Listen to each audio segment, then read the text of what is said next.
Dr. Medic. He's fighting this Saturday. He was supposed to fight Jonny Parsons, but we just found out a couple of days ago that Jonny Parsons is out, and his last-minute replacement will be Myktybek Orolbai.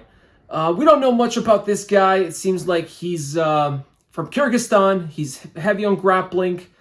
I saw some highlights, and yeah, he also has some power in his striking. However, it is very predictable striking, but he's more dangerous on the ground. Now, Uros the Dr. Medic, he's one of Serbia's best fighters out there, MMA fighters. He's the second best fighter, in my opinion. The best one would be that title would go to Aleksandar Rakic, who, by the way, is fighting in January. We'll talk more about him, but Uros the Dr. Medic, so I've been following him ever since the Dana White Contender Series, and I've been a fan. He's terrific. He has the potential to be a star. He's got all the skills. Outside of the cage, he's very eloquent. The stuff that he says, and he's a really good English speaker. One of the better foreigners that speak English, right? He's very eloquent. I like the stuff that he says. I've been following him on social media, and he's my fellow countryman. No lies. He's from Serbia. So he's been fighting in Alaska, then Contender Series, came with a bang. Very good striker, very fast. So he first started fighting in the lightweight division, and he was fighting in the lightweight, had success until Jalen Turner, unfortunately. Jalen Turner, he lost to him.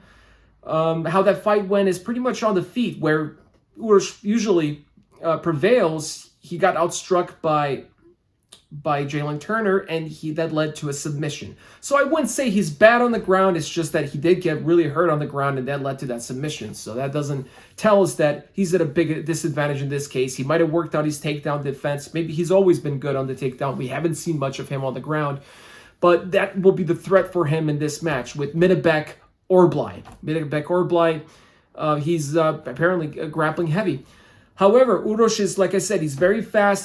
He has also power in his punches. He has some nasty body kicks. He can throw a flying knee. And the fact that Orolbai is shorter than him, I'm pretty sure we'll see some of his knees here in play. He might take advantage of that. It would be really, really effective against this opponent. So yeah, make sure to tune in. This is going to be daytime here in the States, early 2 p.m. Western Pacific time. So fans in Europe and Asia will be able to watch it. And yeah, make sure to not miss this from the get-go. So yeah, that's one fight I'm really looking forward to. And you know, Uros Medic, like I said, I think he will be the future of the welterweight division. He had also an interview recently. In an interview, he says, you know, his plan is to fight somebody and enter as well the top 15 in 2024.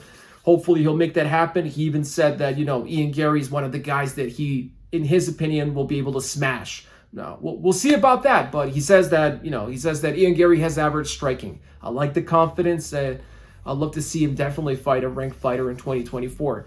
I'm sure this will be let's put it this way, a dominant victory. Yeah, I think he will have another finish. All of his wins, Uros Medic was able to finish all of his opponents. So I think this will be another finish for him. Shouldn't be too hard.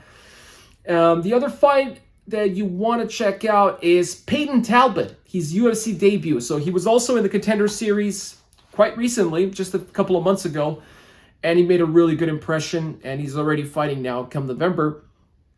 Yeah, very talented guy and star in the making. You know, people are already making some comparisons with Sean O'Malley, which he dislikes, but I think you should take that as a compliment. Whenever you're compared to a star like that, he's striking, his space that he controls between himself and the opponent is amazing. You know, he's a very good striker, very athletic, showed some really good capabilities in there. Now, we'll see how he does. Overall, we haven't seen much of him in the ground, but on the feet, he's dangerous, and he's fighting a guy that's also grappling heavy. Myktybek, who's also has a very good record right now. We'll see what happens in that fight, but make sure to tune in. He's fighting out of Reno, Nevada. My friend knows him. He's been training partners with him back in the day. He's no longer in MMA, but that's an interesting fact. So make sure to check out Nick Gary versus Payton Talbott. Talbott has a 6-0 record, unbeaten, and very exciting to see that.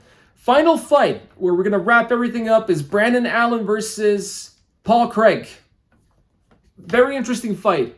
Paul Craig entered the middleweight division just recently. He had a win versus Muniz. And now he's going to be facing a much tougher opponent in Brendan Allen. Brendan Allen, by the way, is only 27 years old. Hasn't lost in 2 years. Really, really promising fighter. And interesting enough, the only losses that he has as a recent is to Chris Curtis and Sean Strickland, 2 friends and training partners. And, of course, Sean Strickland, the reigning champion. So at some point, who knows if, Strickland is to remain the champion for a while, we might be able to see those 2 fight again. We might be able to see a rematch, which would be quite interesting. I think Brendan Allen has a pretty good chance here. That would be my gut feeling. We know what Paul Craig is, capable of. In my mind, what always pops up is Paul Craig's fight versus Jamal Hill, who was recently the champion of the light heavyweight division. He's grappling, his jiu-jitsu is out of this world. So, Brendan Allen just has to make sure that he doesn't end up in that situation. Now, Paul Craig is a massive guy for the middleweight division. Now, his striking is not as bad as it was in the light heavyweight division. He can actually beat you up here. So, it's not just the grappling he has to fear. Paul Craig is a big guy. He's a dangerous fighter. He's capable now, and I think he's improved his game even now at 35. So make sure to check that out. But if I were to bet, I would put my money on Brendan Allen. That's my gut feeling. Let me know what you guys think, and let me know if you think that Uros has the potential to become a star of the welterweight division, as well as Payton Talbott. He's fighting at 135, very athletic, very young. Let me know what you guys think in the comments section. If you like the video, give it a thumbs up for the algorithm and subscribe to OctaCage MMA.